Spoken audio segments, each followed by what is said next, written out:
Salam sejahtera, Anda bersama saya Salbino Saribun untuk berita Borneo Today TV malam ini.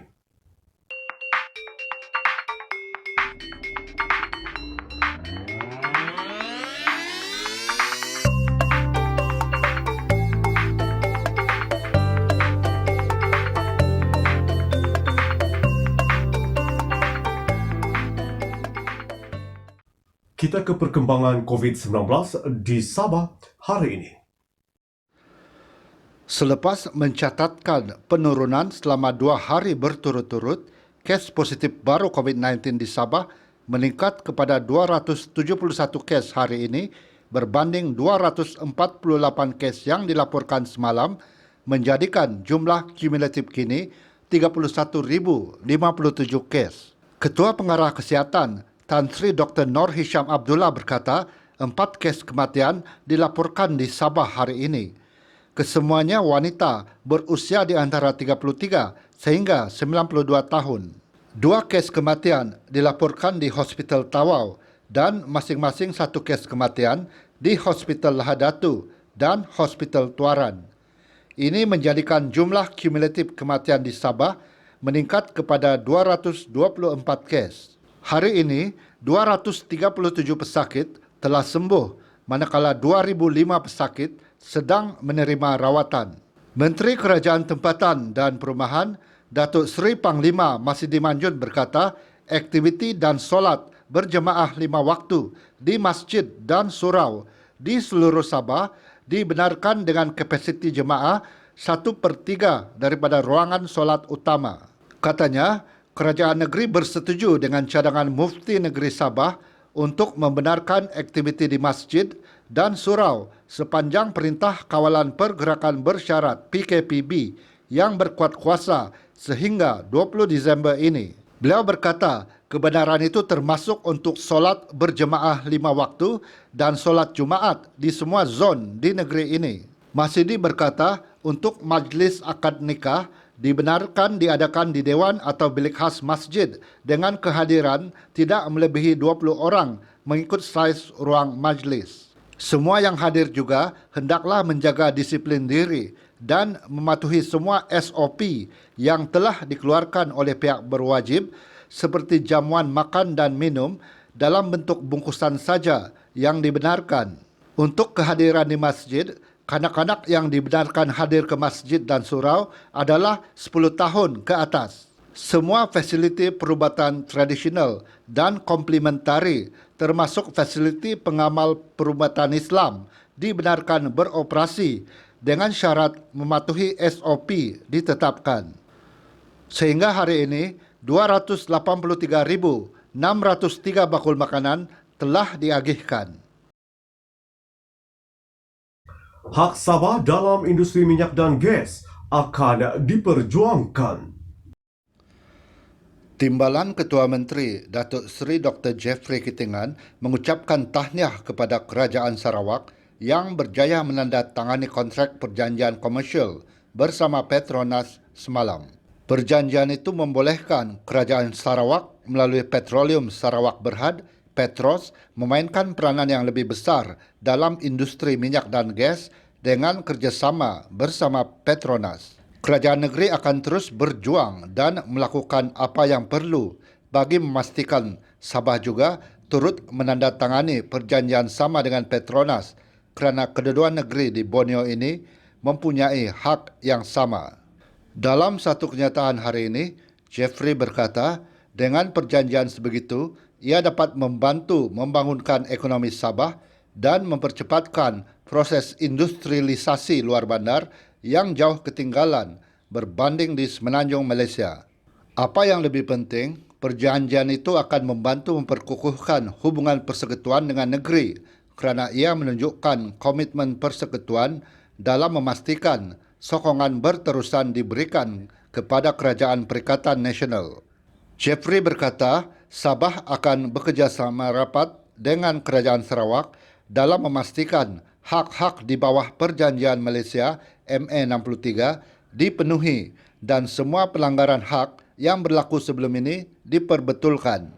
Jeffrey yang juga Presiden Parti Solidariti Tanah Air Kusta berkata, Perjanjian itu menunjukkan Perdana Menteri Tan Sri Muhyiddin Yassin sangat komited dan ikhlas dalam menunaikan hak Sabah dan Sarawak seperti termaktub dalam MA 63. Rakyat Sabah berhak menikmati lebuh raya yang lebih baik dan selesa. Rakyat Sabah terkilan dengan belanjawan 2021 berkaitan dana pembinaan lebuh raya Pen Borneo di negeri ini, kata Timbalan Ketua Menteri Datuk Seri Bung Mokhtar Radin. Menurutnya, peruntukan pakej pembinaan lebuh raya itu tidak menunjukkan ia akan menjadi realiti apabila hanya sekitar 25% dapat dilaksanakan di Sabah berbanding sekitar 60% di Sarawak. Sehubungan itu, Bung yang juga Menteri Kerja Raya mencadangkan kepada Kerajaan Pusat agar membenarkan Kerajaan Negeri melaksanakan seluruh pakej lebuh raya Pen Borneo di Sabah secara inisiatif kewangan swasta PFI agar projek ini dapat diteruskan tanpa sebarang masalah. Katanya, rakyat Sabah berhak menikmati lebuh raya yang lebih baik dan selesa seperti yang dinikmati oleh rakyat di negeri lain. Dalam satu kenyataan, Bung berkata, jika peruntukan hanya 460 juta ringgit untuk satu pakej, sudah tentu hasrat rakyat Sabah untuk menikmati sebuah lebuh raya yang lebih baik dan selesa tidak akan menjadi realiti, tetapi ini akan menjadi satu mimpi ngeri. Beliau berkata demikian bagi mengulas perbahasan Rang Undang-Undang RUU Perbekalan Belanjawan 2021 peringkat Jawatan Kuasa Kementerian Kerja Raya di Dewan Rakyat semalam. Bung Mokhtar berkata, kemajuan pembinaan lebuh raya Pen Borneo di Sabah tidak memperlihatkan perkembangan positif. Ini khususnya ketika Kerajaan Pakatan Harapan dan disokong Kerajaan Parti Warisan Sabah sebelum ini yang telah membatalkan pinjaman muda. Ia menjadi antara faktor kenapa perkembangan pembinaan lebuh raya ini menjadi lembab.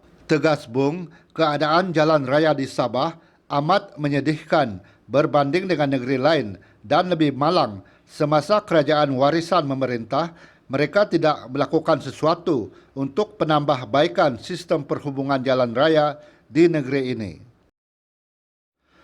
Usaha Kerajaan Persekutuan melalui Suruhanjaya Komunikasi dan Multimedia SKMM menyediakan perkhidmatan internet menggunakan teknologi terminal aperture sangat kecil VSAT di Kampung Gusi Ranau selewat-lewatnya pada 15 Disember ini disambut baik oleh Kerajaan Sabah. Timbalan Ketua Menteri Datuk Dr. Joachim Gunsalam berkata, menerusinya penduduk kampung khususnya di Kampung Gusi bakal mendapat capaian internet yang baik.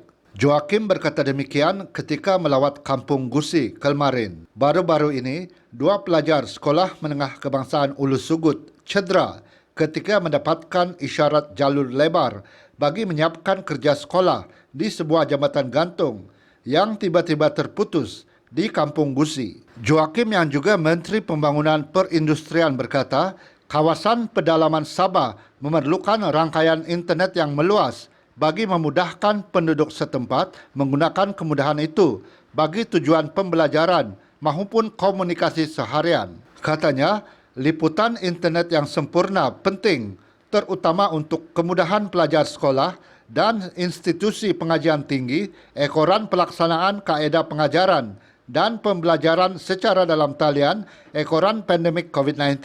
Ini penting bagi pelajar sekolah dan institusi pengajian tinggi agar mereka tidak berdepan dengan masalah gangguan internet ketika mengikuti pembelajaran secara online.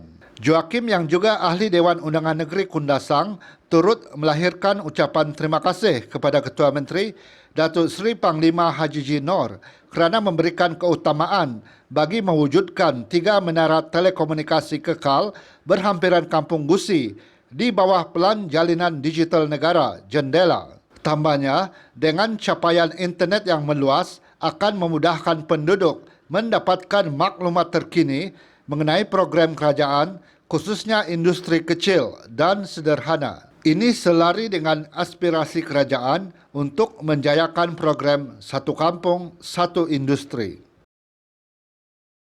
Lebih 400 penggiat industri pelancongan di Sabah akan menerima geran RM20,000. Lebih 400 penggiat industri pelancongan akan menerima surat tawaran bagi geran pembangunan pelancongan Sabah berjumlah RM20,000 di bawah Sabah New Deal tidak lama lagi. Menteri Pelancongan, Kebudayaan dan Alam Sekitar, Datuk Jeffrey Arifin berkata, kementeriannya kini dalam proses mengeluarkan surat tawaran tersebut kepada semua pemohon yang layak. Beliau berkata, peruntukan berkenaan baru saja diterima daripada Kementerian Kewangan Sabah selepas diluluskan oleh Dewan Undangan Negeri bulan lalu. Katanya, permohonan geran pembangunan pelancongan Sabah berjumlah 10 juta ringgit itu mula dibuka bermula Jun lalu dan kementeriannya telah menerima lebih 1,000 permohonan. Menurutnya, kementeriannya komited untuk meneruskan segala perancangan yang memberi manfaat kepada pengusaha pelancongan yang terjejas ekoran penularan pandemik COVID-19. Geran terbabit antara inisiatif Kerajaan Sabah bagi menambah baik kemudahan infrastruktur pelancongan seperti inap desa dan produk pelancongan berasaskan komuniti. Masalah pembinaan jejantas Skybridge akan diselesaikan secepat mungkin bagi membolehkannya dibuka untuk kegunaan orang ramai. Pembantu Menteri kepada Ketua Menteri, Datuk Abidin Madingkir berkata, memandangkan isu Skybridge itu sering dibangkitkan, kerajaan akan mencari langkah penyelesaian. Katanya, kertas kabinet telah dikemukakan kepada kerajaan untuk menyelesaikan masalah pembinaan kemudahan itu. Abidin mengadakan lawatan di jejantas Skybridge itu sambil diiringi Mayor Bandaraya Kota Kinabalu, Datuk Nordin Siman. Ini penting kerana kerajaan amat prihatin dengan kesejahteraan rakyat, bandaraya serta negeri ini secara keseluruhan. Dalam satu kenyataan, Abidin berkata, Ketua Menteri amat serius ingin membangun dan menguruskan negeri ini sebaik mungkin. Sehubungan itu, kerajaan negeri perlu bertindak dan bukan hanya sekadar berkata-kata. Sekian berita Borneo Dari TV malam ini. Saya Salbinus Saribun.